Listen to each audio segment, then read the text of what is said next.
Hi guys, welcome to spicy kitchen Tamil. நான் உங்கள் Veronica. இன்றைக்கி நம்ம கிச்சனில் ப்ரீவியஸ் வீடியோவில் சொன்ன மாதிரி சில டிப்ஸ் அண்ட் ட்ரிக்ஸ் தான் சொல்ல போகிறேன்.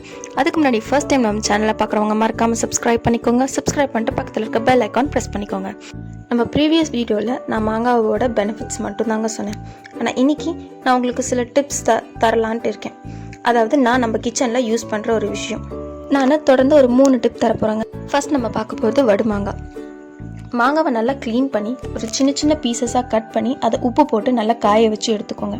அதாவது இந்த சீசனில் நம்ம ஊறுகாய் யூஸ் பண்ணிவிட்டு இன்னும் கொஞ்ச நாள் போச்சு அப்படின்னா நமக்கு கிடைக்காது. அந்த டைமில் இதை நம்ம ஊறுகாவாக யூஸ் பண்ணிக்கலாம்.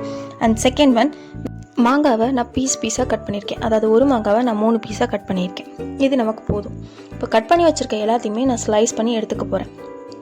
நான் எல்லா மாங்காவுமே நல்லா ஸ்லைஸ் பண்ணி எடுத்துக்க போகிறேன். எதுக்கு அப்படிங்கன்னா இதை நம்ம ட்ரை பண்ணி நிறைய விதமாக யூஸ் பண்ணலாம்.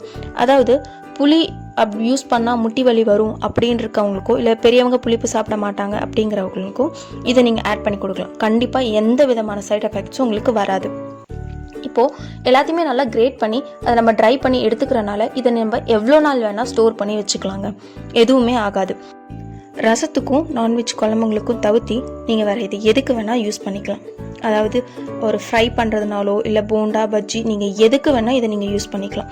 முக்கியமாக புளி குழம்புக்கு புளி அப்படின்றத நம்ம ஆட் பண்ணாமல் இதை நம்ம ஆட் பண்ணி யூஸ் பண்ணிக்கலாம்.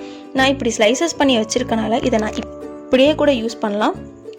அப்படி இல்லை அப்படிங்கிற பட்சத்தில் இதை நான் பவுடர் பண்ணி கூட நான் யூஸ் பண்ணிக்கலாம். இப்படி யூஸ் பண்ணுறதோட பெனிஃபிட்ஸ் என்னென்னா நீங்கள் ரசம் இதை தவிர்த்து யூஸ் பண்ணுற எல்லா குழம்புக்குமே இதை யூஸ் பண்ணலாம். அடுத்தது, நான் இதை எல்லாத்தையுமே கிரேட் பண்ணி வச்சுருக்கேன். இதை எதுக்கு அப்படின்னா இதை நீங்கள் பவுடர் பண்ணி வச்சுக்கலாங்க. இது வெறும் பவுடர்ஸ்க்கு மட்டும்தான். இப்போ நான் ஸ்லைஸ் பண்ண மாங்காய் எல்லாமே 2 நாளில் உங்களுக்கு இந்த அளவுக்கு ட்ரை ஆகிருக்கும். ஒரு 2 நாள் விட்டிங்கன்னா அதே போக போக உங்களுக்கு நல்லா கிறிஸ்பியாக ஒரு சிப்ஸ் அளவுக்கு ட்ரை ஆகிருக்கும். இப்போது இந்த ஸ்டேஜில் நீங்கள் இதை பவுடர் பண்ணி வச்சுக்கலாம். இதுதான் தேர்ட் ஒன், அதாவது அம்ச்சூர் பவுடர்னு சொல்லுவாங்க. இந்த பவுடரை நீங்கள் சட்னி கொண்டு எல்லாத்துக்குமே யூஸ் பண்ணலாம். அவ்வளோ ஒரு tasty and healthy too. So இந்த வீடியோ உங்களுக்கு பிடிச்சிருந்தா லைக் பண்ணுங்கள், கமெண்ட் பண்ணுங்கள், ஷேர் பண்ணுங்கள். முக்கியமாக சப்ஸ்கிரைப் பண்ண மறந்துடாதீங்க. தேங்க்யூ ஃபார் வாட்சிங்.